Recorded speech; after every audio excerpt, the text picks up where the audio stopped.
Hello everyone, welcome to Prakash nursing academy. So in this video today we will discuss about nursing foundation 2 में जो हमारा volume 2 है उसका unit 8। इससे पहले जो नर्सिंग फाउंडेशन वॉल्यूम 1 है और नर्सिंग फाउंडेशन वॉल्यूम 2 में यूनिट 7 तक जो है वो पूरा वीडियो प्लेलिस्ट में डाला हुआ है अकॉर्डिंग टू आईएनसी सिलेबस। आपको कहीं भी कन्फ्यूजन है आप उन सारे वीडियो को देख सकते हैं। चैनल पे नए तो सब्सक्राइब भी कर लीजिएगा। आज हमारा यूनिट 8 है जिसमें fluid, electrolyte and acid base balance हमें पढ़ना है। यूनिवर्सिटी के लिए ये बहुत ज़्यादा इंपॉर्टेंट है और साथ ही साथ चाहे नर्सिंग के बाद आप नॉर्सेट दीजिएगा, ईएसआईसी दीजिएगा या फिर आरआरबी दीजिएगा, सब में इससे बहुत सारे क्वेश्चन आते हैं। तो इस टॉपिक को मैं बहुत अच्छे से कवर करूंगी और ये टॉपिक क्योंकि बड़ा है तो इसको मैं एक बार आपको सिलेबस दिखा देती हूँ कि क्या क्या चीज़ें पढ़ना है और इसी के अकॉर्डिंग पढ़ेंगे हम लोग। इंपॉर्टेंट क्वेश्चन कौन सा है वो भी मैं बताऊँगी और कैसे यूनिवर्सिटी में लिखना है और कैसे नर्सिंग के बाद वाले कम्पिटिटिव एग्जाम में क्वेश्चन आता है, वो सारा यहाँ पे मैं आपका कॉन्सेप्ट क्लियर करूँगी। ये जो चैप्टर है ऐसे आप आईएनसी में देखिएगा तो 10 आवर में कंप्लीट करने के लिए वो बोला है, लेकिन हम लोग मोस्टली 2 आवर में कंप्लीट कर लेंगे। लेकिन इसका 3 पार्ट होगा। वीडियो स्टार्ट करने से पहले, चैप्टर स्टार्ट करने से पहले प्लानिंग होना जरूरी है ताकि आपको कोई कन्फ्यूजन ना हो। सो आज हम लोग बस इलेक्ट्रोलाइट इम्बैलेंस तक ही पढ़ेंगे और सेकेंड जो वीडियो रहेगा उसमें एसिड बेस इम्बैलेंस सिर्फ रहेगा। बहुत ही इंपॉर्टेंट है, इसीलिए मैं इसको सेपरेट वीडियो में डिस्कस करूंगी। इसी से एबीजी एनालिसिस आपको सारा चीज़ पता चल जाएगा, बहुत अच्छे से उसका क्लास होगा। और पार्ट जो 3 होगा उसमें ये जो इंट्रावेनस थेरेपी बचेगा जिसमें इतने सारे पॉइंट है, कैसे आईवी फ्लूइड कौन कौन सा होता है, कोलोइड, ये सब क्या होता है, वो पार्ट 3 में होगा। तो ये प्लानिंग हो गया जो कि आज हम लोग बस यहाँ तक ही पढ़ेंगे। इसमें से कौन सा इंपॉर्टेंट क्वेश्चन होगा वो सारा चीज़ मैं बताऊँगी और बाकी नेक्स्ट वीडियो में कवर होगा। तो चलिए आज का वीडियो स्टार्ट करते हैं। बस इतना ज़्यादा आपको बताने का भी मेरा मेन यही पर्पस है कि आपको मैं बता सकूं कि इसका बहुत ज़्यादा इंपॉर्टेंस है। तो आप प्लीज़ अपना कंसंट्रेशन बना के रखिएगा और अच्छे से एंजॉय करके पढ़िएगा, कॉन्सेप्ट सारा क्लियर होगा। नेम है यूनिट का क्या, fluid, electrolyte and acid base balance. अब हमारे बॉडी में फ्लूइड पाया जाता है, इलेक्ट्रोलाइट पाए जाते हैं और वही सब इलेक्ट्रोलाइट के वजह से हमारे बॉडी का जो ब्लड है उसका पीएच होता है 7.35 से 7.45 और इसमें अगर 7.35 से कम होगी तो उसे एसिडोसिस का कंडीशन आ जाता है और 7.45 से अगर ज़्यादा हो तो एल्कोलोसिस की कंडीशन आ जाता है। तो ये चीज़ें एसिड बेस बैलेंस में पढ़ेंगे। इससे पहले हम लोग फ्लूइड, इलेक्ट्रोलाइट पढ़ेंगे। तो थोड़ा सा टर्मिनोलॉजी जानने के बाद फिर हम लोग सिलेबस के अकॉर्डिंग देखेंगे। सबसे पहले ये फ्लूइड मीन्स कि ज़्यादातर फ्लूइड को लेकर वाटर आखिर है क्या। तो हमारे अगर एक ह्यूमन बॉडी का अगर देखें पूरा स्ट्रक्चर तो उसमें अगर कोई पर्सन जो है वो 100 kg का है तो उसमें 60 kg वाटर रहता है। मीन्स कि कोई भी ह्यूमन बॉडी में 60% वाटर पाया जाता है, फ्लूइड पाया जाता है। अब नेक्स्ट आता है कि एसिड क्या होता है। तो हम लोग ये 12th क्लास से ही पढ़ते आ रहे हैं कि ये जो है एक टाइप का कंपाउंड है जिसमें हाइड्रोजन आयन बहुत ज़्यादा रहते हैं। नेक्स्ट हमारा आता है बेस। बेस में सिंपल सा फंडा कि जिसमें OH हाइड्रोक्सिल आयन अगर हो उस कंपाउंड को हम लोग बेस बोलते हैं। नेक्स्ट आता है पीएच जानना जरूरी है। फिर ये सब जानने के बाद हम लोगों को आगे समझने में अच्छा रहेगा। तो पीएच जो है बायोकेमिस्ट्री का टॉपिक है, बहुत अच्छे से मैं बता भी चुकी हूँ। तो एक symbol of pH refer to कितना हाइड्रोजन का कंसंट्रेशन है वो पीएच शो करता है। पीएच को हम लोग पीएच स्केल से मापते हैं जिसमें कि 7 जो है वो न्यूट्रल। पीएच स्केल ऐसा ही होता है, यहाँ पे ये 7 अगर हो तो न्यूट्रल, अगर 7 से नीचे जा रहा हो मीन्स कि 0 से अगर 7 से जैसे ही वैल्यू कम होगा उसको हम लोग एसिडिक बोलते हैं और 7 से अगर ज़्यादा हो मीन्स कि 40 तक इसमें रहता है तो इसको हम लोग मतलब बेस यानी अल्कलाइन बोलते हैं। तो ये नॉर्मल सी चीज़ें अब आपको पता है। अब हम लोग फाइनली देखते हैं कि कैसे कैसे क्या चीज़ें पूरा फिजियोलॉजी समझेंगे। सो फर्स्ट है हमारा इसमें review physiological regulation of fluid, electrolyte and acid base balance. तो कई बार हमारे कॉलेज में भी इसे नहीं पढ़ाया जाता है। ऐसा इसलिए क्योंकि हम लोग ये इसे फिजियोलॉजी में भी पढ़ते हैं। तो यहाँ पे मैं पढ़ाऊँगी, आप पढ़े होंगे तो ज़्यादा आसानी होगी, अगर नहीं भी पढ़े होंगे तो आपका क्लियर हो जाएगा। जब से सिलेबस आया है, सिलेबस हमारा रिड्यूस हुआ है, कहीं से भी क्वेश्चन आ सकता है तो ये भी आपको छोड़ना नहीं है। तो कैसे हमारे बॉडी में फ्लूइड का रेगुलेशन होता है, इलेक्ट्रोलाइट का रेगुलेशन होता है और एसिड बेस बैलेंस का। पहले हम लोग फ्लूइड का देखेंगे। तो फ्लूइड जो है पहले भी हम लोग देखे कि 60% जो है हमारे बॉडी में, अगर ये इस तरह से बॉडी देखे तो 60% सिर्फ वाटर है। जैसे सेल्स होता है तो सेल्स में भी वाटर है, वेसल्स में ब्लड, जैसे ये वेसल्स में ब्लड रहता है तो ब्लड के अंदर जो प्लाज्मा है उसमें भी वाटर रहता है। तो टोटली अगर देखें तो 60% एक ह्यूमन बॉडी में ये फ्लूइड पाया जाता है। तो बॉडी फ्लूइड जो है वो 2 कंपार्टमेंट में पाया जाता है हमारे बॉडी के।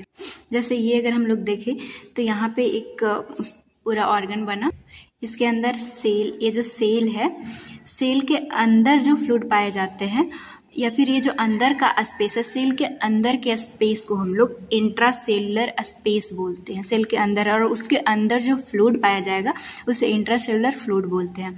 और ये जो सेल के बाहर जो और ऑर्गन में सारे स्पेसेस हुए, वेसल्स होगा, इंटरस्टिशियल स्पेस ये सब होगा, तो वहाँ पे जो फ्लूइड पाई जाती है, या फिर जो पहले स्पेस है ये, तो स्पेस को हम लोग एक्स्ट्रा सेलुलर स्पेस बोलते हैं, और उसके अंदर जो फ्लूइड पाया जाता है उसे एक्स्ट्रा सेलुलर फ्लूइड बोलते हैं। तो ये सिंपल सा है। तो हमारे बॉडी में मेनली 2 कंपार्टमेंट है, एक एक्स्ट्रा सेलुलर और एक इंट्रा सेलुलर। इंट्रा सेलुलर का मतलब सेल के अंदर, और एक्स्ट्रा सेलुलर मतलब सेल के बाहर वाले स्पेस को। तो 70%, जैसे 60% देखें कि टोटल बॉडी वेट का वाटर है, तो इसमें से 60% जो है फ्लूइड वो इंट्रासेलुलर फ्लूइड होता है। फ्लूइड के ये सेल के अंदर जो साइटोप्लाज्म सब पाए जाते हैं, टोटल 70% जो है वो हमारे इंट्रासेलुलर फ्लूइड होते हैं। नेक्स्ट जो कि सेल के अंदर पाया जाएगा, और एक्स्ट्रा सेलुलर फ्लूइड जो देखें एक्स्ट्रा सेलुलर कंपार्टमेंट में जो पाया जाता है वो 30% रहता है। एक्स्ट्रा सेलुलर फ्लूइड में फर्दर और सारी जो चीज़ें हैं वो हम लोग देखते हैं। तो एक्स्ट्रा सेलुलर फ्लूइड में सबसे पहला आता है ट्रांससेलुलर फ्लूइड जो कि 2% होगा, इंटरस्टिशियल फ्लूइड जो कि 22% होगा, प्लाज्मा 6%। ये चीज़ें क्या है आपको समझाती हूँ। जैसे जो CSF सेरेब्रोस्पाइनल फ्लूइड जो पाया जाता है उसे ट्रांससेलुलर फ्लूइड बोलते हैं। लेम, पेरिटोनियल, पेरिकार्डियल, प्लूरल। पेरिकार्डियल जो है वो दो जो पेरिकार्डियम है उसके जो बीच में जो फ्लूइड पाया जाता है उसे पेरिकार्डियल फ्लूइड। प्लूरल फ्लूइड जो दो लंग्स में जो प्लूरा है, प्लूरा विसरल और पेराइटल, उसके में जो पाया जाएगा फ्लूइड उसे प्लूरल फ्लूइड बोलेंगे। ये भी एक्स्ट्रा सेलुलर फ्लूइड ही है, लेकिन ये ट्रांससेलुलर फ्लूइड के अंदर आता है। उसी तरह से इंट्राऑक्यूलर आँख में जो पाया जाता है, यूरिनरी और GI सिक्रीशन ये सब जो होते हैं वो ट्रांससेलुलर फ्लूइड होते हैं। ये बेसिक चीज़ें आपको फिजियोलॉजी में भी पढ़ाया गया होगा, अगर नहीं पढ़े तो यहाँ पे भी बहुत ज़्यादा इंपॉर्टेंट है। एक्स्ट्रा सेलुलर फ्लूइड में एक तो ट्रांससेलुलर फ्लूइड आया, और सेकंड है इंटरस्टिशियल फ्लूइड। इंटरस्टिशियल फ्लूइड जैसे देखिए ये सेल है, एक और यहाँ पे सेल होगा, और ये जो स्पेस है उसको हम लोग इंटरस्टिशियल स्पेस बोलते हैं। तो इसमें जो फ्लूइड पाया जाएगा इंटरस्टिशियल उसको फ्लूइड बोलेंगे। अब प्लाज्मा, जैसे कि यहाँ पे ही हमारा वेसल्स रहता है, तो वेसल्स में जो ब्लड है, ब्लड में ब्लड सेल्स होते हैं और प्लाज्मा होते हैं। तो प्लाज्मा भी एक तरह का फ्लूइड है। वो कितना होता है टोटल बॉडी में, अगर फ्लूइड का देखें तो ये 6% होता है। इसे इंट्रावेस्कुलर फ्लूइड भी बोलते हैं, क्योंकि ये वेसल्स जो है उसके अंदर पाए जाते हैं। तो ये नॉर्मल सी चीज़ें बस आपको फ्लूइड के बारे में पता होनी चाहिए कि हमारे बॉडी में नॉर्मली देखें तो 60% फ्लूइड ही पाया जाता है। ये अलग अलग स्पेस में रहता है। अगर सेल के अंदर हो तो उसे इंट्रासेलुलर फ्लूइड बोलते हैं, जो कि 70% रहता है। अब एक्स्ट्रा सेलुलर फ्लूइड में 3 चीज़ें याद रखना है, ट्रांससेलुलर फ्लूइड, इंटरस्टिशियल फ्लूइड और प्लाज्मा। इसमें क्या क्या चीज़ें थी बस आप इसे ध्यान रख लीजिए। नेक्स्ट अगर हम लोग देखें तो ये फ्लूइड बैलेंस कैसे रहता है। हमें ये मतलब जैसे अगर 60% है हमारे बॉडी में फ्लूइड, तो वो हमेशा मेंटेन रहे, कैसे रह सकता है।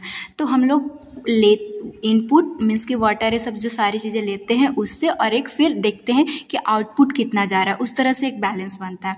तो अगर देखें एक वाटर के थ्रू हम अपने बॉडी में फ्लूइड डाल रहे हैं, इंजेस्टेड वाटर जो है हम लोग अगर नॉर्मली देखें तो हमें 1200 से 1500 ml लेना चाहिए। और फूड के थ्रू ऐसे हम लोग ये वाटर सीधा लिए, इनटेक किए। इंजेस्टेड फूड जो है वो उसके थ्रू हमारे अंदर एक ह्यूमन बॉडी के अंदर कितना फ्लूइड जाता है, तो वो 800 से 1100 ml जो है वो फूड के थ्रू इंजेस्ट हो सकता है। और मेटाबॉलिक ऑक्सीडेशन मीन्स कि हमारे सेल में मेटाबॉलिक चलती है तो उससे भी वाटर रिलीज होता है, तो वो कितना हो सकता है 300 ml। अब पूरा देखें तो इनपुट कितना मिल रहा है, मेटाबॉलिक हमारे जो भी हम लोग फूड लिए हैं उसी का मेटाबॉलिज्म हुआ जिससे भी वाटर निकल रही है, तो वो टोटली इनटेक कितना होता है 2300 से 3000 ml। और वही अब आउटपुट, क्योंकि फ्लूइड का बैलेंस रखने के लिए कि हमारे बॉडी में 60% बनी रहे, आपको इनटेक भी करना होगा और आउटपुट भी, मतलब कि उसे बाहर निकलना भी ज़रूरी है, तभी बैलेंस बन पाएगी। तो किडनी जो है वो किडनी के थ्रू यूरिन पास जो होता है उससे 1500 ml हो सकता है फ्लूइड का आउटपुट यूरिन के थ्रू। स्किन में अगर देखें, स्किन के थ्रू जो स्वेटिंग होता है वो भी अगर देखें तो 600 से 800 ml ये एक दिन का, 1 डे का लिया जा रहा है। लंग्स के थ्रू भी हम लोग जब रेस्पिरेशन करते हैं तो उसमें भी वाटर जो है वो आउट होता है, तो वो कितना हो सकता है पर डे, तो 400 से 600 ml। जीआई ट्रैक से भी जो स्टूल के थ्रू पास होगा वो 100 ml। तो टोटल आउटपुट भी 3000 ml निकलना चाहिए। तो वो उसी तरह से लिखा हुआ है 2600 से 3000 ml तक आउटपुट भी होना चाहिए। तो कुछ नहीं, जितना इनपुट है उतना होना चाहिए कि 3000 ले रहे हैं और 3000 बाहर जाएगा, तभी जो है वो फ्लूइड का बैलेंस बन पाएगा। नॉर्मली सी कि इनपुट जितना है उतना आउटपुट होना चाहिए, तभी यह फ्लूइड बैलेंस हमारे बॉडी में रहेगा। और इसके लिए रिस्पॉन्सिबल होता है कौन रेगुलेट करेगा, कि मतलब हम ले रहे हैं तो अपने आप बॉडी से आउटपुट नहीं हो जाएगा, उसको कोई रेगुलेट करता है। तो रेगुलेटर की तरह कौन काम करता है, ADH, जिसको वैसोप्रेसिन भी बोलते हैं, फिर एंटी डायूरेटिक हार्मोन जो कि पोस्टीरियर पिट्यूटरी ग्लैंड से रिलीज होता है। ये हमारे किडनी के ये जो ट्यूब्यूल है उस पर काम करके और यहाँ से जो है वाटर रीअब्जॉर्ब करवाता है। तो ये कब काम करेगा, या फिर नॉर्मली भी ये काम करते रहता है कि अगर जैसे कि हमारे ये हम लोग फिजियोलॉजी में पढ़ चुके हैं कि यहाँ से जैसे 100 ml अगर ये ग्लोमेरुलस फिल्टर कर दिया फ्लूइड, तो 99% रीअब्जॉर्ब होना चाहिए, नहीं तो फ्लूइड बैलेंस नहीं हो पाएगा, इम्बैलेंस हो जाएगा। तो उसे रेगुलेट करने के लिए एक तो ADH जरूरी है और एक एल्डोस्टेरॉन। एल्डोस्टेरॉन कहाँ से सीक्रेट होता है, तो हमारे एड्रिनल ग्लैंड के कॉर्टेक्स वाले पार्ट से, जो कि सोडियम का जो है वो रीएब्जॉर्प्शन करवाता है। जो ये किडनी है उससे सोडियम, जैसे ये ग्लोमेरुलस के थ्रू ये छन के आया, यहाँ पे फिल्टर होके आया, तो ये रीअब्जॉर्ब हो जाता है और इसको हेल्प कौन करता है, एल्डोस्टेरॉन। तो इसका आप सोच रहे होंगे ये तो इलेक्ट्रोलाइट है, जो कि हम लोग आगे देखेंगे। तो सोडियम जहाँ जाता है ये वाटर को रिटेन करने की इसमें कैपेसिटी होती है। तो जब जैसे कि हमारे बॉडी में अगर वाटर कम हो रहा है तो एल्डोस्टेरॉन सीक्रेट होता है, जिसके कारण सोडियम का एब्जॉर्प्शन होगा। तो जब सोडियम का एब्जॉर्प्शन होगा तो साथ में वाटर भी चले आता है। और कौन इसको रेगुलेट करता है, तो एक है ANP, जो कि इसको एट्रियल नाइट्रियूरेटिक पेप्टाइड बोलते हैं। हमारे हार्ट जो है उससे रिलीज होता है, एट्रिया से। ये भी बेसिकली जब BP हाई होता है तो ये रिलीज होता है। BP जब हाई होगा तो ये हमारे हार्ट से ये ANP जो है वो रिलीज होता है। और वो क्या करता है, जो अगर बॉडी में ज़्यादा वाटर हो रहा है तभी ब्लड प्रेशर ज़्यादा होता है, तो ये सोडियम एंड वाटर को एक्सक्रीट करवाता है, जिससे जो है वो फ्लूइड का बैलेंस हमारे बॉडी में बना रहता है। तो ये था फिजियोलॉजी बेसिक जो हमारे बॉडी में चल रहा है। एक तो बैलेंस हो रहा है कि आप सही अमाउंट में लीजिए और उतना आउटपुट होना चाहिए, और अगर ये गड़बड़ भी हुआ, एबनॉर्मल भी हुआ, तो रेगुलेटर हमारे बॉडी में है, एक तो ADH, एल्डोस्टेरॉन और एक ANP। ये नॉर्मल सी चीज़ें थी। ये फ्लूइड के बारे में हम लोग जाने। अब हम लोग इलेक्ट्रोलाइट के बारे में देखते हैं। तो हम लोग इलेक्ट्रोलाइट के बारे में नॉर्मल सी चीज़ें हमें पता होनी चाहिए कि जैसे ये बॉडी है हमारा पूरा, तो इसमें फ्लूइड पाया जा रहा है। एक तरह से आप ऐसे मान लीजिए कि ये सिर्फ फ्लूइड नहीं है, हमारे बॉडी में सॉल्यूशन की तरह ये फ्लूइड पाया जा रहा है। तो जब सॉल्यूशन होता है, हम लोग केमिस्ट्री में पढ़े हैं कि सॉल्वेंट और सॉल्यूट से बनता है। सॉल्वेंट क्या होते हैं, वाटर को यूनिवर्सल सॉल्वेंट माना जाता है, और ये सॉल्यूट किसको माना जाता है, जो भी इलेक्ट्रोलाइट, सोडियम, पोटेशियम, ये सब उसको सॉल्यूट मानते हैं।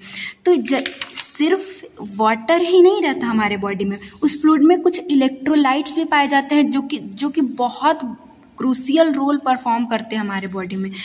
तो क्या बोलता है कि सबस्टांस जो कि इलेक्ट्रिकली चार्ज होते हैं उनको मिनरल्स या फिर आयंस बोलते हैं। देखिए इसको आयंस क्यों बोलते हैं, आगे हम लोग देखेंगे, थोड़ा सा पढ़ लेते हैं। आयंस में एक आयंस 2 टाइप्स के होते हैं, कैटायन और एनायन, यही हमारे बॉडी में पाया जाता है। तो इसको किस बेसिस पे, जैसे कि ये सोडियम हमारा एनायन हो गया, और सोडियम केटायन, जिस केटायन का मतलब है जिसके पास पॉजिटिव चार्ज हो, और एनायन का मतलब जिसके पास निगेटिव चार्ज, जो कि छोटा सा एग्जाम्पल लेते हैं हम लोग कैल्शियम। और इसको ऐसा क्यों बोलते, सिंपल सी चीज़ है, हमारे बॉडी में इलेक्ट्रोलाइट्स मीन्स के आयंस पाए जाते हैं, वो 2 टाइप्स के होंगे, सोडियम और मीन्स की केटायन और एनायन। केटायन इसको क्यों नाम पड़ा है, थोड़ा सा आप ये भी समझ लीजिए क्योंकि आगे तक आपको बहुत काम देगा। आप केमिस्ट्री में एक सेल बैटरी पढ़े होंगे जिसका 2 पोल होता था, एक को कैथोड बोलते थे और एक को एनोड बोलते थे। कैथोड का मतलब है कैथोड बैटरी, इस सेल बैटरी में जो कैथोड रहता था वो निगेटिव रहता था और एनोड जो है वो पॉजिटिव रहता है। ये हम लोग 12th क्लास में इसी तरह से पढ़े थे। तो ये जो चार्ज का क्या है कि वो अपोजिट अट्रैक्ट होते हैं, तो क्योंकि ये जो पॉजिटिव वाले हैं वो कैथोड की तरफ अट्रैक्ट होते हैं, इसीलिए इसको कटायन बोल दिया जाता था, कटायन बोलते थे हम लोग। और एनोड जो है वो प्लस होता था और इसका नेचर क्या है कि निगेटिव को अपने ओर अट्रैक्ट करेगा, इसीलिए एनायन बोलते हैं। तो इस तरह से हमारे जो बॉडी में आयंस है उनका नाम है, और इनका नाम ऐसा क्यों है वो भी आप समझ गए। अभी ये कुछ सेल के अंदर वाले फ्लूइड में पाए जाएंगे जिसको हम लोग इंट्रासेलुलर बोलेंगे, और कुछ बाहर पाए जाएंगे जिसको हम लोग एक्स्ट्रा सेलुलर बोलेंगे। तो ये नॉर्मल सी चीज़ें आपको पता होना चाहिए। तो सब्सटेंस जो कि इलेक्ट्रिकली चार्ज होता है, आयंस उसको बोलते हैं, हमारे बॉडी के जो फ्लूइड है उसमें पाए जाएंगे। ये हेल्प करता है रेगुलेट। अब कोई भी चीज़ है तो हमारे बॉडी में फालतू तो है नहीं, इसका बहुत क्रूशियल रोल होता है, जैसे कि फ्लूइड बैलेंस करने में। जैसे हम लोग देखें कि सोडियम जहाँ जा रहा था तो वाटर को अपने साथ ला रहा था, तो एक तरह से फ्लूइड बैलेंस किया।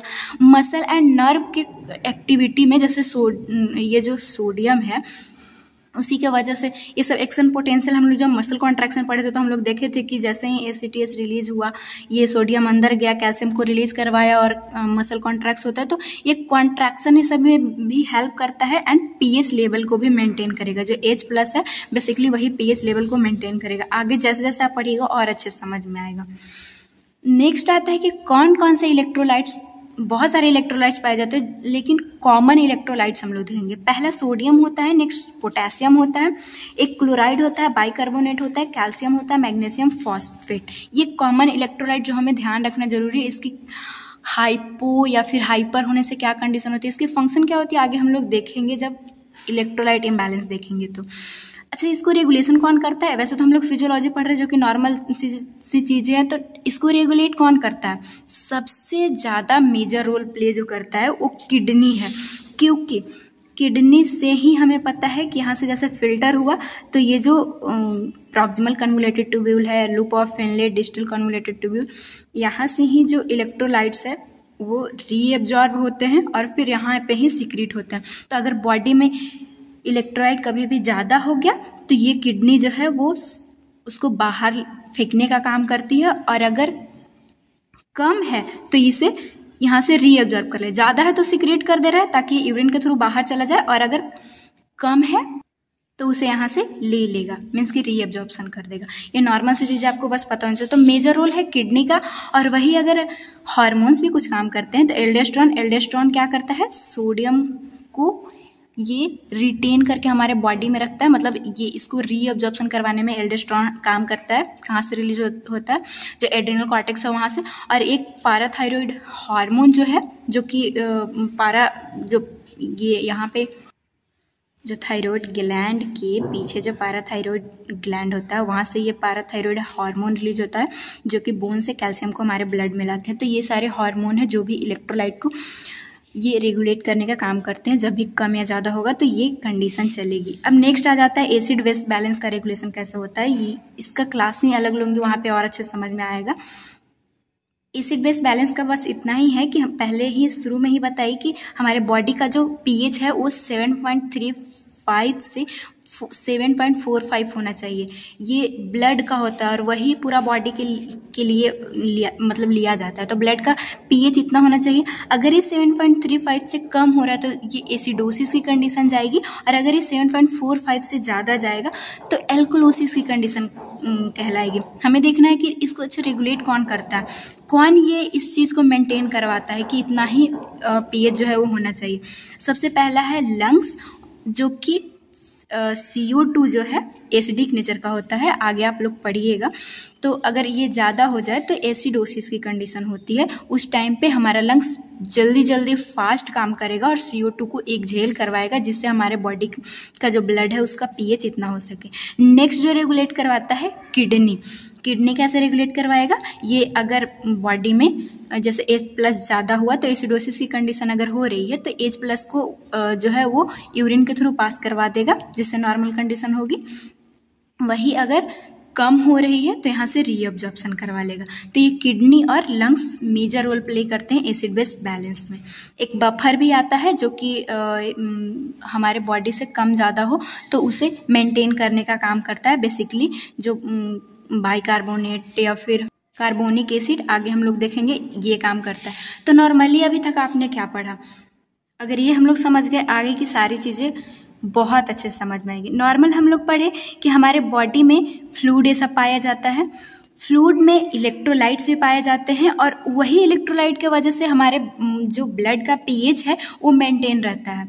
अब इसका था कि ये नॉर्मल काम क्या कर रहा है, इलेक्ट्रोलाइट सब क्या कर रहे हैं, वाटर क्या कर रहा है, हमारे बॉडी के लिए बहुत क्रूशियल है। इसको रेगुलेट कौन कर रहा है? तो वाटर के लिए हम लोग देखें कि एक तो जितना इनटेक होना चाहिए उतना आउटपुट होना चाहिए, उस तरह से बैलेंस रहेगा। फिर अगर देखें तो ADH था और इसके बाद एल्डोस्टेरोन था। वही हम लोग इलेक्ट्रोलाइट का देखें कि इलेक्ट्रोलाइट भी उसमें पाए जाते हैं और इलेक्ट्रोलाइट का क्यों ऐसा नाम पड़ा, वो सारी चीज़ें देखें। और इलेक्ट्रोलाइट से एक बहुत इंपॉर्टेंट है, ये एग्जाम में क्वेश्चन MCQ में जरूर पूछा जाता है कि एक्स्ट्रा सेलुलर फ्लूइड में मोस्ट कॉमन जो इलेक्ट्रोलाइट होते हैं वो सोडियम होता है। तो इसे आप अच्छे से ध्यान रख लीजिएगा कि प्रिंसिपल कैटायन या फिर मोस्ट कॉमन कैटायन इन एक्स्ट्रा सेलुलर फ्लूइड, तो उसे सोडियम को बोलते हैं। और एनायन मोस्ट कॉमन कौन होता है एक्स्ट्रा सेलुलर फ्लूइड? मीन्स कि ये सेल के जो बाहर जो फ्लूइड है उसके अंदर ज़्यादातर ये मिलेगा, वो एनायन क्लोराइड को बोला जाता है। इंट्रासेलुलर फ्लूइड में भी कुछ कैटायन और एनायन पाए जाएंगे, जिसमें मोस्ट कॉमन या फिर प्रिंसिपल देखा जाता है। तो मोस्ट कॉमन जो यहाँ पे कैटायन है वो पोटेशियम को बोला जाता है और मोस्ट कॉमन एनायन जो है इंट्रासेलुलर फ्लूइड का वो फॉस्फेट को बोला जाता है। तो इस तरह से ये चीज़ें ध्यान रखनी चाहिए। ये MCQ में एक क्वेश्चन तो यहाँ से जरूर आता है। और इसके बाद है एसिड बेस बैलेंस। तो कैसे हो रहा है? हमारे लंग्स एंड किडनी के थ्रू। अभी और भी इसे अच्छे से हम लोग, क्योंकि इस चैप्टर में पूरा पढ़ना ही यही है। नेक्स्ट टॉपिक हम लोग स्टार्ट करते हैं। ये यूनिवर्सिटी एग्जाम में कई बार पूछा हुआ क्वेश्चन है, कौन कौन सा फैक्टर है जो fluid, electrolyte and acid base balance को अफेक्ट कर सकता है? तो सबसे फर्स्ट जो आता है वो एज होता है। एज को लेकर देखें तो बेसिकली एक एडल्ट का देखें तो उनका फ्लूइड इलेक्ट्रोलाइट बहुत अच्छी तरह से होगा। वही इन्फेंट का देखें तो इसमें फ्लूइड इलेक्ट्रोलाइट इम्बैलेंस होने का बहुत ज़्यादा चांस होता है। क्यों? क्योंकि इनका किडनी अभी अच्छे से मैच्योर नहीं होता है, अपना अच्छे से काम करता नहीं है। तो अगर थोड़ा सा भी, जैसे हम लोगों में क्या है कि थोड़ा सा भी अगर फ्लूइड ज़्यादा हो रहा है फिर कम ज़्यादा हो रहा है तो वो किडनी एक्सक्रीट कर दे रहा है, और अगर कम हो रहा है तो किडनी रीअब्जॉर्ब कर ले रहा है। लेकिन इनका अच्छे से ये किडनी काम ही नहीं कर पाता, इसीलिए इनमें फ्लूइड इलेक्ट्रोलाइट इम्बैलेंस होने की ज़्यादा चांसेस होती है। वही ये अगर इनको प्यास भी लगी है तो थर्स्ट को भी नहीं, अपने प्यास को भी नहीं बता सकते किसी को, तो इनमें ज़्यादा रिस्क होती है। और क्यों रिस्क इन्फेंट में ज़्यादा होता है? इनका जो है वो risk due to increase third sensation, ये है ओल्डर एज के लिए। इनमें सबसे पहला तो किडनी भी सही से काम नहीं करता है, और एक जो है वो लंग्स का भी रेस्पिरेटरी रेट जो ज़्यादा होता है, क्योंकि इनका लंग्स छोटा होता है तो जल्दी जल्दी सांस लेके ये पूरा अपने रिक्वायरमेंट पूरा करते हैं। तो जब सांस हम लोग जल्दी लेते हैं तो उस टाइम पे वाटर, CO2 ये सब ज़्यादा जल्दी एक्सहेल करते हैं, तो इनमें उस कारण से भी फ्लूइड इलेक्ट्रोलाइट बच्चे में इम्बैलेंस होने की चांस रहती है, रिस्की ये रहते हैं। अब ओल्डर एज के लिए हम लोग देखें तो इनका जो है इनको तो थर्स्ट लग रहा था, एक्सप्रेस नहीं कर रहे थे, इनका सारा चीज़ एबिलिटी ही कम हो जाती है, किडनी अच्छे से काम नहीं करेगा, प्यास भी उनको सेंस नहीं होती। इसके वजह से भी आप अक्सर देखेंगे कि ओल्डर एज वाले पर्सन में फ्लूइड इलेक्ट्रोलाइट की कमी होती है, या फिर इनको डायरिया भी जल्दी से होती है, कोई चीज़ें डाइजेस्ट नहीं हो पाती है, तो इन लोगों में ऐसी कंडीशन देखने को मिलती है। तो एक तो एज था जो कि एबनॉर्मल करवा सकता है फ्लूइड इलेक्ट्रोलाइट बैलेंस को। नेक्स्ट है डाइटरी फैक्टर। डाइटरी फैक्टर कैसे, अगर डाइटरी में ही आता है फ्लूइड एंड जो भी इलेक्ट्रोलाइट्स डाइट के थ्रू ही हम लोग बॉडी में ले जा रहे हैं, तो अगर आप सही से फ्लूइड ना ले अपने डाइट में तो डिहाइड्रेशन हो सकता है। अब ये डिहाइड्रेशन लीड करेगा, डिहाइड्रेशन होगा तो इलेक्ट्रोलाइट से सारा इम्बैलेंस होते हैं और किडनी फंक्शन भी अफेक्ट होता है, जिसके कारण भी ये जो है नॉर्मल चीज़ें एबनॉर्मल हो सकती है। इम्बैलेंस इन इलेक्ट्रोलाइट, जैसे कि अगर आप कंज्यूम ही ना कर पाए जो भी सोडियम है, पोटेशियम है, कैल्शियम है, तो उसके कारण भी फ्लूइड इलेक्ट्रोलाइट की इम्बैलेंस देखने को मिल सकती है। ये सारी चीज़ें अपने ये अगर कंज्यूम आप नहीं कीजिएगा तो कंडीशन अफेक्ट हो सकता है। तो फूड डाइटरी फैक्टर बहुत इंपॉर्टेंट रोल प्ले करता है। नेक्स्ट आता है life style and environmental factor. कैसे, कोई भी फिजिकल एक्टिविटी कीजिए, एक्सरसाइज कीजिए, तो उसमें जो है वो स्वेटिंग होती है, फ्लूइड लॉस ज़्यादा होता है, जिसके कारण इम्बैलेंस होने की ज़्यादा चांसेस होती है। अगर आप अच्छे से रिप्लेस नहीं कर रहे हैं, मीन्स कि जो स्वेटिंग हुआ, अगर उस टाइम पे आप अगर अच्छे से वाटर नहीं लीजिएगा, पानी नहीं पीजिएगा, तो इम्बैलेंस, फ्लूइड इलेक्ट्रोलाइट इम्बैलेंस होने की चांसेस रहती है। नेक्स्ट आता है जो इन्वायरमेंटल फैक्टर था उसमें टेम्परेचर। तो अभी गर्मी की सीजन चल रही है, इसमें स्वेटिंग ज़्यादा होता है। इस सीजन में स्वेटिंग होती है तो फ्लूइड इलेक्ट्रोलाइट जितने भी हैं वो सब बॉडी से बाहर जाते हैं। तो हम लोग इसीलिए तो गर्मी में ज़्यादा पानी पीते हैं, ताकि वो जो है उसे रिप्लेस करके और अपनी कंडीशन को ठीक रहे। तो टेम्परेचर अगर ज़्यादा हो तो उस कंडीशन में भी फ्लूइड इलेक्ट्रोलाइट, इसी सीजन में आप देखिएगा लोगों को ज़्यादा चक्करे सब आता है इलेक्ट्रोलाइट्स की कमी के वजह से। तो ये वेदर इन्वायरमेंट भी अफेक्ट करता है। नेक्स्ट आएगा इन्वायरमेंटल में ही या फिर लाइफस्टाइल में ही कि कोई अगर ऐसा मेडिकेशन हो, जैसे कि डायूरेटिक्स जो है वो सोडियम एंड वाटर को बॉडी से आउट करता है। ये एडिमा की कंडीशन में या फिर जिनके बॉडी में ज़्यादा हो जाती है उनको दिया जाता है। तो अगर ज़्यादा डायूरेटिक्स दे दिया जाए तो वो भी फ्लूइड इलेक्ट्रोलाइट इम्बैलेंस कर सकता है। नेक्स्ट आता है इलनेस, जो कि किसी को अगर वॉमिटिंग हो, डायरिया हो, बर्न हो गया हो, तो ये भी लीड कर सकता है फ्लूइड इलेक्ट्रोलाइट लॉस को, जो कि सबको नॉर्मल पता है। तो ये तो लाइफस्टाइल और इन्वायरमेंटल फैक्टर से हम लोग देख लिए। अब फोर्थ हमारा लास्ट आता है फिजियोलॉजिकल फैक्टर। इसमें हम लोग फर्दर 3 चीज़ें पढ़ेंगे। तो फिजियोलॉजिकल फैक्टर मीन्स कि हमारा बॉडी नॉर्मल जो काम करती है, अगर उसमें कोई एबनॉर्मलिटी आ जाए तो भी वो अफेक्ट कर सकता है। किडनी फंक्शन, जैसे कि किडनी जो है वो हम लोग देखें कि यही जो है वो ये बहुत अच्छा वरदान है एक ह्यूमन के लिए। किडनी जिसका फेल हो जाता है उसका मतलब लाइफ फिर बचा पाना, उनको सर्वाइव कर पाना बहुत मुश्किल हो जाता है, क्योंकि ना तो उनके बॉडी में फ्लूइड अच्छे से बैलेंस रह पाती है, ना इलेक्ट्रोलाइट, और ये दोनों बहुत ज़रूरी है, ना एसिड बेस बैलेंस सही से हो पाएगा। ये सारी चीज़ें बहुत इंपॉर्टेंट है, अगर ये अच्छे से ना हो तो मतलब सर्वाइव करना मुश्किल हो जाता है। तो किडनी जो है क्रूशियल रोल प्ले कर रहा है फ्लूइड एंड इलेक्ट्रोलाइट बैलेंस में। अगर कोई भी प्रॉब्लम हो तो इसके बैलेंस डिस्टर्ब होगा ही होगा, ये कॉमन बात है। नेक्स्ट आता है हार्मोनल रेगुलेशन। जैसे हम लोग देखे थे एंटी डायरेटिक हार्मोन, जो कि पोस्टीरियर पिट्यूटरी ग्लैंड से रिलीज होता है, इसको वैसोप्रेसिन भी बोलते हैं। और फिर एल्डोस्टेरोन, जो कि एड्रिनल कॉर्टेक्स से रिलीज होता है। ये दोनों फ्लूइड या फिर सोडियम जो इलेक्ट्रोलाइट है उसके रीएब्जॉर्प्शन के लिए बहुत ज़्यादा इंपॉर्टेंट है। और अगर ये कम हुए तो हमारे बॉडी से ये सारी चीज़ें आउट हो जाएगी, तो भी इम्बैलेंस होने की चांस है।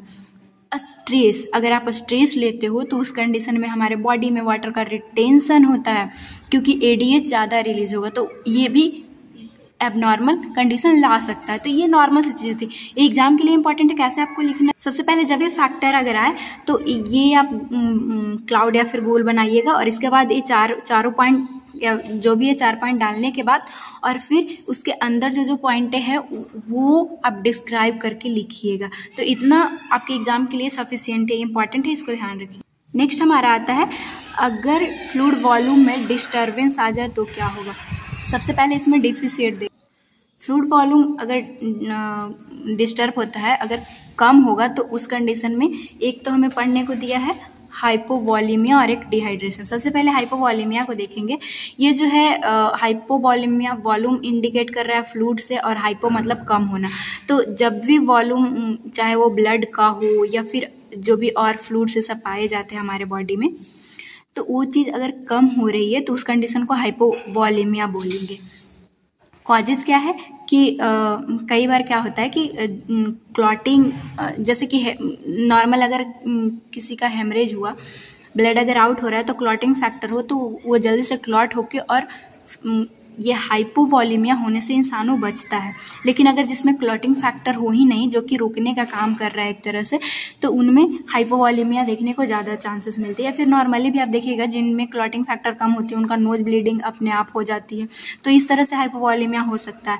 डायरिया एंड वॉमिटिंग में भी वही चीज़ें होती है कि हमारे बॉडी से फ्लूइड जो है वो आउट होता है, तो हाइपो हो सकती है। एक्सेसिव स्वेटिंग अगर हो तो भी हाइपो हो सकती है, हाइपोवॉलीमिया। किडनी डिजीज हो, जैसे कि यूरिनेशन अगर ज़्यादा हो तो हमारे बॉडी से फ्लूइड ज़्यादा होगा तो ये हाइपोवॉलीमिया लीड करेगा। डायूरेटिक्स अगर ज़्यादा यूज करें, डायूरेटिक क्या करता है, ये हमारे बॉडी से वाटर को आउट करवाता है, तो जब बॉडी से बाहर जाएगी वाटर तो ये हाइपोवॉलीमिया लीड करेगा। इंटरनल ब्लीडिंग अगर हो गया हो या फिर लार्ज बर्न ये सब हो गया हो तो उस टाइम पे भी जो है वो फ्लूइड लॉस होता है, जिसके कारण हाइपोवॉलीमिया हो सकता है। आप जानोगे कैसे कि इनको हाइपोवॉलीमिया, इनका सिम्टम्स क्या आता है? तो सबसे पहले तो यूरिन आउटपुट डिक्रीज हो जाएगा। अगर फाइनली हमारे बॉडी में हाइपोवॉलीमिया कंडीशन हो गई है तो बॉडी में है ही नहीं तो यूरिन आउटपुट कैसे आएगा? ड्राई म्यूकस मेम्ब्रेन, जैसे कि माउथ एंड नोज जो है वो ड्राई होगी, ज़्यादा प्यास लगेगा पर्सन को। कॉन्शियसनेस एंड अलर्टनेस भी चेंज हो जाएगा, क्योंकि इलेक्ट्रोलाइट इसको अच्छे से रखने में या फिर कॉन्शियस रहने के लिए वाटर बहुत ज़रूरी है। अगर कम होता है, आप अक्सर देखे होंगे जिनको वॉमिटिंग होती है या फिर ज़्यादा डायरिया होगा उनमें आपको देखने को मिलेगा कि वो थोड़े से उनका कॉन्शियसनेस जो है वो एबनॉर्मल हो जाता है। नेक्स्ट सिम्टम उनमें देखने को मिलेगा, रैपिड ब्रीदिंग करेंगे। क्यों? क्योंकि उनके बॉडी में मतलब हाइपोवॉलीमिया में क्या होता है कि अगर ब्लड ये सब कम हो तो उनके बॉडी को सही से ऑक्सीजन भी नहीं मिल पाता, तो कंपनसेट करने के चक्कर में हमारा लंग्स जो है वो जल्दी जल्दी सांस लेने की कोशिश करता है। नेक्स्ट आता है rapid heart rate. Heart rate का भी वही कंपनसेट करने के लिए हार्ट भी ज़्यादा जल्दी कॉन्ट्रैक्ट करेगा ताकि हमारे बॉडी में रिक्वायरमेंट फ्लूइड ये सब का पूरा हो, इसके वजह से ये देखने को मिलेगा। वीक पल्स क्यों? क्योंकि हार्ट रेट के वजह से ही हमारा पल्स पता चलता है। तो ये वीक क्यों है? क्योंकि ये कॉन्ट्रैक्ट कर रहा है लेकिन प्रॉपर तो कॉन्ट्रैक्ट नहीं कर पा रहा है, तो उतनी अच्छे से वेव नहीं जा पाएगी, इसकी वजह से पल्स जो है वो वीक देखने को मिलेगा। नेक्स्ट आता है मैनेज। जब भी आपके एग्जाम में आएगा तो कॉजेज सिम्टम्स तो लिखना एक तरफ है, लेकिन मैनेजमेंट लिखना बहुत ज़रूरी है। मैनेजमेंट आपको ध्यान रखना, क्योंकि आप एक नर्स हैं, मैनेज करने मतलब लोगों को ठीक करने का ही आपका पहला पर्पस है। तो जिनके अंदर या फिर जिनमें हाइपोवॉलीमिया पाया जाता है उनमें लार्ज कैनुला का यूज करके, जैसे कि हम लोग देखें ना कि अलग अलग 16 से 24 कॉस तक ऐसे कुछ कैनुला आता है, तो जो कम वाला होता है उनकी विड्थ ज़्यादा होती है, चौड़ाई, उनसे ज़्यादा जल्दी फ्लूइड जाएगा, तो हमें इस तरह से लार्ज कैनुला लेना है। और जो भी वॉल्यूम एने से सब नॉर्मल सलाइन सब होता है उसको रिप्लेस मतलब जल्दी से उनके वॉल्यूम को जो है वो नॉर्मल लाने की कोशिश किया जाता है। अब जिनमें हेमरेज हुआ था उसके वजह से अगर हाइपोवॉलीमिया हुआ हो, ब्लड का लॉस हुआ है, तो ब्लड जो प्रोडक्ट्स है उसको एडमिनिस्टर किया जाता है। इसमें इम्पॉर्टेंट है कि ऑटो ट्रांसफ्यूज एज ऑर्डर। एक क्या चीज़ है, जैसे कि किसी को अगर सर्जरी होता है उस टाइम पे बहुत ज़्यादा चांसेस होती है कि उनके अंदर से ब्लड जो है वो मतलब लॉस हो जाता है। तो ये कंडीशन जो है इसमें क्या होता है, इस चीज़ से बचने के लिए बॉडी से ऑपरेशन से पहले पेशेंट के अपने ही बॉडी का जो ब्लड है वो पहले निकाल लिया जाएगा। और सर्जरी में अगर ज़्यादा ये जो ऑफकोर्स ये होता ही है, कई मेजर जो सर्जरी होती है उसमें ज़्यादा जो है उनका ब्लड जो है वो लॉस होता है, तो उस कंडीशन में उनका जो पहले ब्लड निकाला गया था उसी को इस टाइम पे जो है उनके बॉडी में दोबारा डाल दिया जाता है। उसको ऑटो ट्रांसफ्यूज बोलते, ज़्यादा सर्जरी में ही इसे यूज किया जाता है। ऑटो ट्रांसफ्यूज आप समझ गए होंगे कि अपने ही पेशेंट के ब्लड को फिर अगर सर्जरी के टाइम पे उनको रिक्वायरमेंट होती है तो दोबारा उनको चढ़ाया जाता है उनके ही ब्लड को। और एक है क्रिस्टलॉइड और कोलोइड। क्या होता है आगे के वीडियो में हम लोग देखेंगे, नॉर्मल सलाइन ये सब एडमिनिस्टर करना। और नेक्स्ट अगर किन्हीं के अंदर जैसे कि हमारे बॉडी में ये ब्लड के वजह से ही ऑक्सीजन मिल पा रहा है और हाइपोवॉलीमिया कंडीशन में ब्लड कम हो जाता है, जिसके कारण से उनको बॉडी के अगर नहीं मिल पा रहा है सही से ऑक्सीजन, तो ऑक्सीजन भी हमें देना पड़ता है। अगर ये चीज़ें नहीं हो, उनको ट्रीट मैनेजमेंट नहीं दिया जाए तो ये हाइपोवॉलीमिया कुछ वर्स कंडीशन कॉम्प्लिकेशन लीड कर सकता है, जैसे कि शॉक है, इस्केमिक स्ट्रोक आ सकता है, मायोकार्डियल इन्फार्क्शन हो सकता है, लीवर फेलियर भी हो सकता है हाइपोवॉलीमिक वाले पेशेंट में। नेक्स्ट मल्टी ऑर्गन फेलियर, कि मतलब कोई भी ऑर्गन काम नहीं करेगा, क्योंकि सबको चाहिए, ये फ्लूइड जरूरी है। और लास्ट आता है हमारा डेथ। अगर हाइपोवॉल्मिक बहुत ज़्यादा कंडीशन हो जाए, बहुत ज़्यादा हेमरेज हो जाए, तो इस कंडीशन में डेथ भी पर्सन की हो जाती है, क्योंकि अगर ब्रेन को ज़्यादा देर तक ऑक्सीजन नहीं मिला जो कि फ्लूइड से ही जा रही थी, तो डेथ की भी कंडीशन कॉज कर सकता है। लास्ट हमारा प्रिवेंशन, क्योंकि मैनेजमेंट से भी ज़्यादा ज़रूरी है कि हम लोग प्रिवेंट ही कर ले, prevention is better than cure. तो इसमें आता है हाइपोवॉल्मिक शॉक से हमें प्रिवेंट करना है कि अगर जैसे किसी को डायरिया हुआ तो हम लोग ऐसा कंडीशन उन्हें आने ही नहीं देना है कि उनमें हाइपोवॉल्मिक शॉक हो जाए, कि मतलब उनको वो शॉक में चले जाए फ्लूइड की कमी की वजह से। अगर थोड़ा सा ही हुआ और उनको हम लोग अर्ली डिटेक्ट करके एक्यूरेट कर देंगे इनटेक आउटपुट को, NS नॉर्मल सलाइन या फिर अगर ब्लड की कमी हुई तो वो सब उनको एडमिनिस्टर कर देंगे, तो ये कंडीशन से वो बच सकते हैं। तो हाइपोवॉल्यूमिया सिंपल था, आप लोग समझ गए होंगे कि फ्लूइड का कमी होना एक क्यों हो सकता है, इसके सिम्टम्स से सब क्या आ सकते हैं और मैनेज कैसे करेंगे, अगर मैनेज नहीं किया तो कॉम्प्लिकेशन क्या हो सकता है, प्रिवेंट कैसे करेंगे। नेक्स्ट पॉइंट हम लोग देखेंगे डिहाइड्रेशन। तो ये भी डेफिशिएट में ही आता है। डिहाइड्रेशन में इलेक्ट्रोलाइट से सब सारा का इम्बैलेंस होता है और उसी के बेसिस पे हम लोग टाइप्स भी देखेंगे। So dehydration occur when more water and fluid जो है वो हमारे बॉडी से आउट हो जाए, उतना अंदर हम लोग ले नहीं पा रहे हैं या फिर है नहीं, उससे ज़्यादा अगर फ्लूइड जो है वो लॉस हो जाए, हमारे बॉडी से लीव हो जाए, तो हम लोग उसे डिहाइड्रेशन बोलते हैं। इसके टाइप्स है कुछ, जो कि एक होता है हाइपोटोनिक, एक हाइपरटोनिक और एक आइसोटोनिक। नाम में ही सारा चीज़ छुपा है। टोनिक का मतलब होता है कंसंट्रेशन, और कंसंट्रेशन जो है वो इलेक्ट्रोलाइट के वजह से ही होती है। तो हाइपो मीन्स की कंसंट्रेशन, इलेक्ट्रोलाइट्स कम हो गई है, तो इस कंडीशन में पेशेंट को क्या होगा कि जो डिहाइड्रेशन हुई है उसमें ज़्यादा लॉस इलेक्ट्रोलाइट का हुआ है। फ्लूइड और इलेक्ट्रोलाइट्स में, अगर वाटर और इलेक्ट्रोलाइट्स में अगर हम लोग कंपेरिजन करें तो इस टाइप के डिहाइड्रेशन में इलेक्ट्रोलाइट का ज़्यादा लॉस हुआ है। क्या कारण है? तो जो डाईयूरेटिक जो यूज किया जाता है वो हाइपोटोनिक डिहाइड्रेशन कॉज करता है। डायूरेटिक्स देखिए क्या करता है, ये मेनली जो है वो सोडियम को आउट करवाने का काम करता है और इसके पीछे पीछे वाटर आ जाता है। तो बेसिकली ये सोडियम के आउट होने की वजह से ज़्यादा अगर सोडियम चला जाए तो ये हाइपोटोनिक डिहाइड्रेशन कॉज करवा सकता है। नेक्स्ट आता है हाइपरटोनिक। हाइपर मीन्स कि इसमें जो है वो वाटर का ज़्यादा लॉस हुआ है, तो जो बॉडी में बचा हुआ ज़्यादा इलेक्ट्रोलाइट बचा हुआ है, और अगर इलेक्ट्रोलाइट ज़्यादा बचा हुआ है मीन्स कि कंसंट्रेशन बॉडी के फ्लूइड का ज़्यादा है, तो उसे हाइपरटोनिक डिहाइड्रेशन बोलेंगे। इसका क्या कारण है? जैसे कि जो डायबिटिक इंसिपिडस होता है, इसमें क्या होगा कि ADH हम लोग आगे देखे थे कि ये जो ट्यूब्यूल्स है उससे वाटर का रीअब्जॉर्प्शन करवाता था। अब इसकी कमी होने की वजह से डायबिटिक इंसिपिडस होता है, और ये जब नहीं रहता है तो ज़्यादा वाटर लॉस हो जाता है, जिसके कारण हाइपरटोनिक डिहाइड्रेशन देखने को मिल सकता है। अगर एस्पिरेशन भी ज़्यादा इंक्रीज हो जाए तो वाटर ज़्यादा हमारे लंग्स के थ्रू आउट हो जाएंगे, तो भी हमें हाइपरटोनिक डिहाइड्रेशन को देखने को मिल सकता है। आइसोटोनिक क्या होता है? इसमें इक्वल अमाउंट में वाटर भी लॉस होगा और इलेक्ट्रोलाइट भी लॉस होगा। जैसे कि वॉमिटिंग जब होता है या फिर डायरिया होता है, स्वेटिंग, बर्न्स, ये सब जब होती है, तो इसमें इक्वल अमाउंट में हमारे बॉडी से वाटर एंड इलेक्ट्रोलाइट लॉस होते हैं। इस कंडीशन को हम लोग आइसोटोनिक डिहाइड्रेशन बोलते हैं। इसका जब ट्रीटमेंट हम लोग टाइप ऑफ फ्लूइड देखेंगे तो हाइपोटोनिक में हम लोग हाइपरटोनिक सॉल्यूशन चढ़ाते हैं।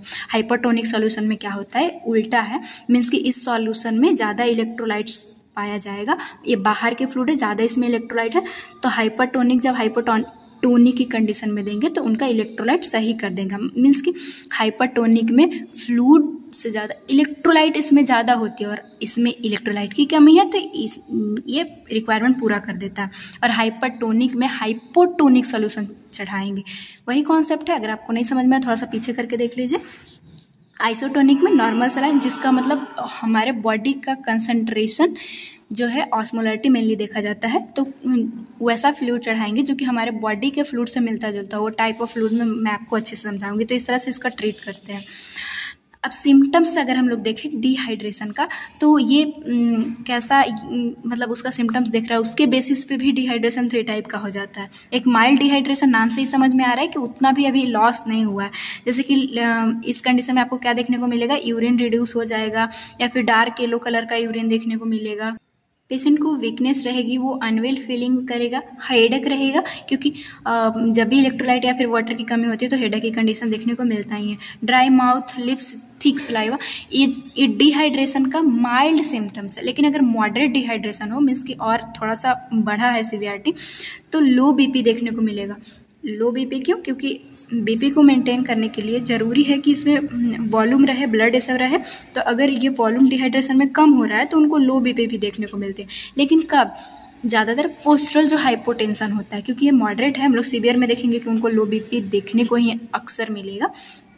पोस्टरल हाइपोटेंशन क्या होता है कि जब आप सिटिंग पोजीशन से खड़े होते हो तो आपको चक्कर आती है, वो पोस्टरल हाइपोटेंशन होता है। उस टाइम पे बीपी जो है वो लो हो जाती है। हेडेक इनको भी देखने को मिलेगा। इस कंडीशन में फैंटिंग, चक्कर खा के गिर भी सकता है जिनको मॉडरेट डिहाइड्रेशन है। कन्वर्जन, ये सडन वायलेंट मूवमेंट है बॉडी का जो कि अपने कंट्रोल में नहीं रहता है। लोगों का हाथ पैर एकदम से मूवमेंट उनका चलता है अजीब सा। कन्वर्जन इस कंडीशन को बोलते हैं। हमारे बॉडी में जो इलेक्ट्रिकल इम्पल्सेस है वो अगर, और यही कन्वर्जन बार बार आए तो उस कंडीशन को सीजर बोलते हैं। कि हमारे बॉडी जो ये है, जैसे हमारे बॉडी में, सिंपल सा, आप कंफ्यूज मत होइएगा, न्यूरॉन्स बहुत सारे पाए जाते हैं, ये इलेक्ट्रिकल इम्पल्स जनरेट करते हैं, तभी एक्शन पोटेंशियल ये सबसे काम होती है।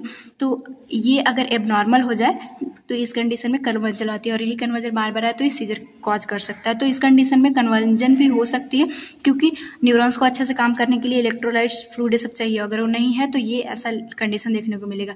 संकन ड्राई आई जो है वो धंसा हुआ देखने को मिलेगा। इस तरह से संकेन आई देखने को, आँख जो धंसे से थोड़ा से अंदर की ओर रहता है, तो इसको संकेन आई बोलते हैं। Next, rapid and deep breathing हो सकता है, वही कंपनसेट करने के चक्कर में। एंड इसमें जो है वो फास्ट एंड वीक दोनों टाइप के फिर, मतलब कि पल्स जो है नॉर्मल देखने को मिलेगी। सीवियर जिनको डिहाइड्रेशन हो गया, बहुत ज़्यादा फ्लूइड एंड इलेक्ट्रोलाइट लॉस हो गए हैं, तो उनका जो है वो कॉन्शियस एकदम से ख़त्म होने की चांसेस रहेगी। उनमें लो बीपी हो जाएगा हर कंडीशन में। इसमें तो पोस्चरल था और इसमें लो बीपी। नेक्स्ट आता है कूल्ड एंड हैंड, जो उनके हाथ पैर है वो ठंडे, उनको आप टच कीजिएगा तो एकदम ठंडे पड़ जाते हैं। अनेबल टू यूरिनेट, क्योंकि है ही नहीं बॉडी के अंदर फ्लूइड इलेक्ट्रोलाइट, तो वो यूरिनेट भी नहीं कर पाते हैं। हाइपोवॉल्मिक शॉक उनको हो सकता है, शॉक में भी जा सकते हैं। डेथ में भी अगर रिहाइड्रेट ना किया जाए, उनको अगर जल्दी से फ्लूइड इलेक्ट्रोलाइट ना एडमिनिस्टर किया जाए तो डेथ हो सकती है। तो ये सारी सिम्टम्स था। मोस्ट इंपॉर्टेंट है ट्रीटमेंट आप कैसे कीजिएगा? तो treated by replacing the fluid level in the body. Normal सी चीज़ें, किसी को भी डिहाइड्रेशन होता है तो हम लोग फ्लूइड का रिप्लेसमेंट करते हैं, एडमिनिस्टर करते हैं fluid. Sometime require intravenous fluid, IV fluid हमें चढ़ाना पड़ता है। ऐसे नॉर्मल से आप पानी, जिनको माइल्ड है, जैसे हेडेक आपको ये सब हो रहा है, माइल्ड डिहाइड्रेशन है, तो पानी से भी काम चल जाएगा, वाटर अगर आप लेते हैं तो, या फिर उसमें नमक ये सब डाल के। लेकिन अगर ज़्यादा कंडीशन खराब हो तो इंट्रावेनस फ्लूइड इन्हें से सब चढ़ाना पड़ता है। समटाइम परचेस काउंटर मेडिसिन, ये क्या होता है? हम लोग वाइटल साइन में भी पढ़े हैं कि बिना डॉक्टर के प्रिस्क्रिप्शन के आप कोई भी मेडिकल में जाके एंटी डायरियल मेडिसिन या फिर वॉमिटिंग के लिए एंटीमेटिक देते हैं, तो ये मेडिसिन आप खुद यूज कर सकते हैं। तो ये मैनेजमेंट है, या फिर आप एक नर्स है तो इस तरह से उनको एडवाइज कर सकते हैं। ये सारी चीज़ें डिफिशिट के लिए था। हम लोग हाइपोवॉल्यूमिक पहले पढ़े, इसके बाद डिहाइड्रेशन पढ़े जिसमें इलेक्ट्रोलाइट एंड फ्लूइड दोनों का लॉस हो रहा था, और उसी के बेसिस पे इसका टाइप्स देखे, हाइपोटोनिक, हाइपरटोनिक और आइसोटोनिक में जिसका सेम कंसंट्रेशन हो बॉडी और फ्लूइड का। नेक्स्ट हम लोग देखे इसका सिम्टम्स क्या था, तो माइल्ड, सीवियर और मॉडरेट, ये सब हम लोग देखे। और इसके बाद ट्रीटमेंट देखे कि क्योंकि इनमें इलेक्ट्रोलाइट फ्लूइड सबका ही कमी था, तो उसको एडमिनिस्टर करना है। अगर किसी को डायरिया सब हो गया है, वॉमिटिंग हो गया, तो मेडिसिन भी एंटी डायरियल या फिर एंटी इमेटिक दे सकते हैं। अब हम लोग देखते हैं एक्सेस, और एक्सेस के अंदर हमें फ्लूइड ओवरलोड और एडिमा देखना है। तो फ्लूइड ओवरलोड में सबसे पहले उसको हाइपर वॉल्यूमिया बोलते हैं, मीन्स कि हाइपर मतलब ज़्यादा और वॉल्यूम फ्लूइड को ही लिया जा रहा है। तो हाइपरवॉल्यूमिया आल्सो कॉल्ड फ्लूइड ओवरलोड। इस ये कंडीशन जो है टू मच, अगर ज़्यादा बॉडी में फ्लूइड हो जाए तो इस कंडीशन को फ्लूइड ओवरलोड बोलते हैं। अब ज़्यादा भी अगर फ्लूइड हो जाए तो वो भी हमारे बॉडी को डैमेज कर सकता है, तो ये भी ख़राब कंडीशन है। कॉजेज़ क्या हो सकता है? जिनमें किडनी फेलियर होता है, वो अच्छे से जो वाटर है उसको आउट नहीं कर पाते हैं, तो उस कंडीशन में हो सकता है। प्रेगनेंसी के भी कंडीशन में होती है, क्योंकि हार्मोन इसमें चेंजेस आते हैं। जो प्रोजेस्टेरॉन है वो फ्लूइड का रिटेंशन करवाता है, वेसल्स को डायलेट करवाता है, जिसके कारण से चांसेस रहती है कि फ्लूइड का रिटेंशन ये सब हो जाए, तो उनमें भी फ्लूइड ओवरलोड होता है। हार्ट फेलियर स्पेशली अगर राइट वेंट्रिकल का फेलियर हो जाए तो वो भी सही से काम नहीं करेगा, फ्लूइड ओवरलोड हमारे बॉडी में हो सकती है। इसके साइन सिम्टम्स आपको क्या देखने को मिलेंगे, तो स्वेलिंग देखने को मिलेगा, एडिमा देखने को मिलेगा, और ज़्यादातर एडिमा कहाँ देखने को मिलेगा, बॉडी में इन्फ्लामेशन, ये रिस्ट हो गया, एंकल हो गया, फिट हो गया, इन सारे जगहों पे आपको एडिमेटस बॉडी देखने को मिल सकता है। Discomfort in the body causing fluid अगर ज़्यादा भी हो जाए तो भी हेडक हो सकता है, स्टमक में ब्लॉटिंग, स्टमक फूल सकता है फ्लूड की वजह से। हाई ब्लड प्रेशर देखने को मिलेगा, क्योंकि इसमें अगर फ्लूड कम था तो लो ब्लड प्रेशर मिल रहा था, अगर फ्लूड ज़्यादा हो जाए तो इसमें ज़्यादा प्रेशर लगाएगा, इसकी वजह से ज़्यादा blood pressure, high blood pressure देखने को मिलता है। हार्ट प्रॉब्लम भी देखने को मिलेगा, क्योंकि हार्ट को ओवरलोड ज़्यादा काम करना पड़ सकती है अगर ज़्यादा फ्लूड हो गया तो। ट्रीटमेंट क्या करेंगे आप, डायूरेटिक्स दीजिएगा। डायूरेटिक्स क्या करता है, सोडियम को आउट करवाएगा, जिसके साथ साथ वाटर भी आती है, तो इस तरह से वो फ्लूड ओवरलोड कम हो सकती है। डायलाइसिस करना पड़ता है किडनी फेलियर वाले पेशेंट में, क्योंकि उनका खुद से अगर नहीं ये किडनी निकाल पा रहा है फ्लूड को, तो डायलिसिस मशीन के थ्रू ये उनका फिल्टर ये सब किया जाता है। पैरासिम्पथेसिस में क्या होगा कि जैसे हम लोग देखे थे एब्डोमिनल जो स्टमक ब्लोटिंग हुआ था, तो पैरासिम्पथेसिस में जो स्टमक से फ्लूड को निकालने की प्रोसेस है ये।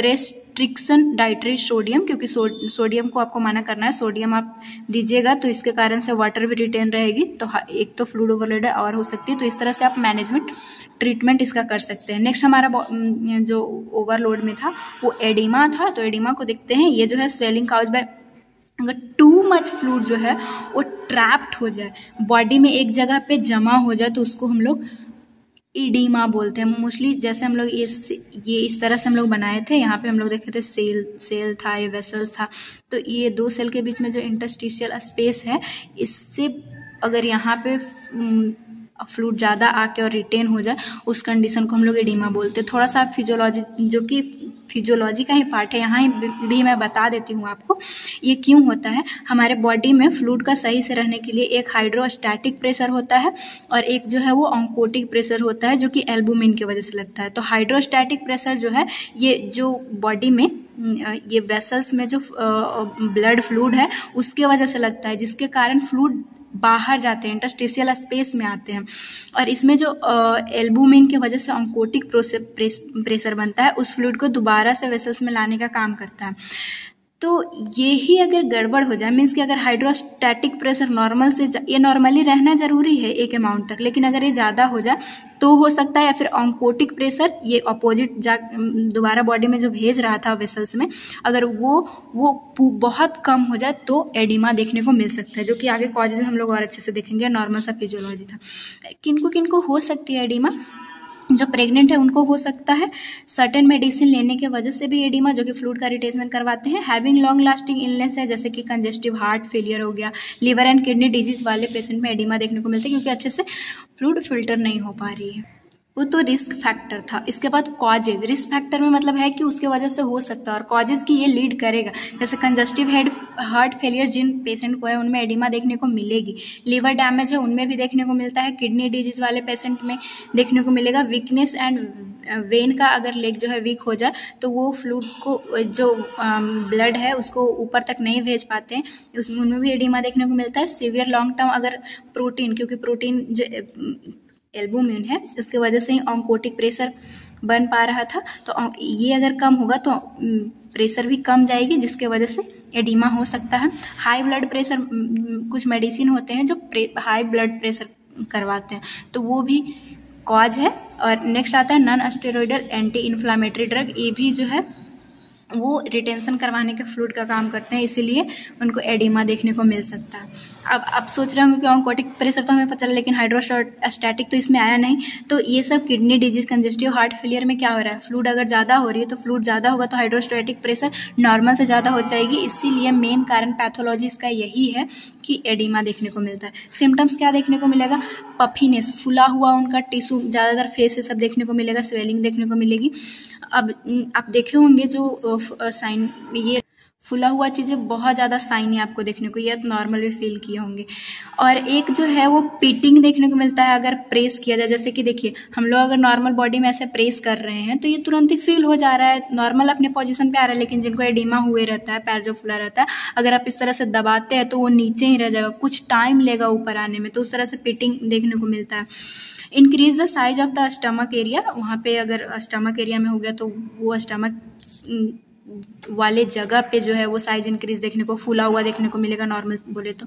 फीलिंग ऑफ लेग हैवीनेस, क्योंकि ज़्यादातर फीट ये सब में पाया मतलब देखने को मिलता है, और यहाँ पे फ्लूइड का रिटेंशन हो गया तो ये भारी भारी तो लगेगा ही।